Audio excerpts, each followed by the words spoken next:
देखिए, पाकिस्तान तहरीक इंसाफ की डेलीगेशन की मीटिंग हुई है चीफ जस्टिस साहब के साथ। हुकूमत के सामने अपने भी मसाइल रखे और हमने अदालती रवैये का कंप्लेन भी उसके सामने किया है कि ये वो मसाइल है जो हम फेस कर रहे हैं और जिसकी वजह से इंसाफ की फराहमी में के लीडरशिप और खान साहब और बीबी के साथ क्या कुछ हो रहा है। तो ये हमने चीफ जस्टिस साहब के सामने पूरी तफसील बयान की है। उन्होंने हमें इतनी यकीन दहानी ज़रूर कराई है कि जो भी हो सकता है वो ज़रूर करेंगे। सुप्रीम कोर्ट का इमरान खान को सहरी और अफ्तारी करने के लिए जमान पार्क रखने का फैसला। खान के वकला ने ये अपील की थी सुप्रीम कोर्ट से कि 1 माह के लिए जमान पार्क को सब जेल करार दिया जाए और सहरी और अफ्तारी खान साहब अपने चाहने वालों के साथ जमान पार्क में करें, जिस पर चीफ जस्टिस ने खान साहब के चाहने वालों के दिल जीत लिए और बड़ा फैसला करते हुए इमरान खान के लिए खुशखबरी सुना दी। हमने चीफ जस्टिस साहब के सामने उसके साथ उनके तजावीज़ात पे गौर करते हुए भी हमने उनके सामने अपने भी मसाइल रखे और हमने अदालती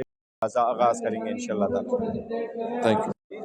तरह गुज़श्ता रमजान भी इमरान खान अपने चाहने वालों के साथ अफ्तारी और सहरी मिलकर करते थे। इसी तरह ये रमजान भी इमरान खान के चाहने वाले अपने लीडर की कमी महसूस कर रहे थे। ऐसा लीडर जो पिछले 1 साल से जेल में बंद गरीब आवाम के लिए सोच रहा है और आवाम भी अपने लीडर की मोहब्बत में तो जल्द से जल्द रिहा करें। इस हवाले से अपनी राय का इजहार कमेंट सेक्शन में करें। वीडियो पसंद है तो लाइक करें और चैनल को सब्सक्राइब करें। Thanks for watching. फिर मिलते हैं एक नई अपडेट के साथ।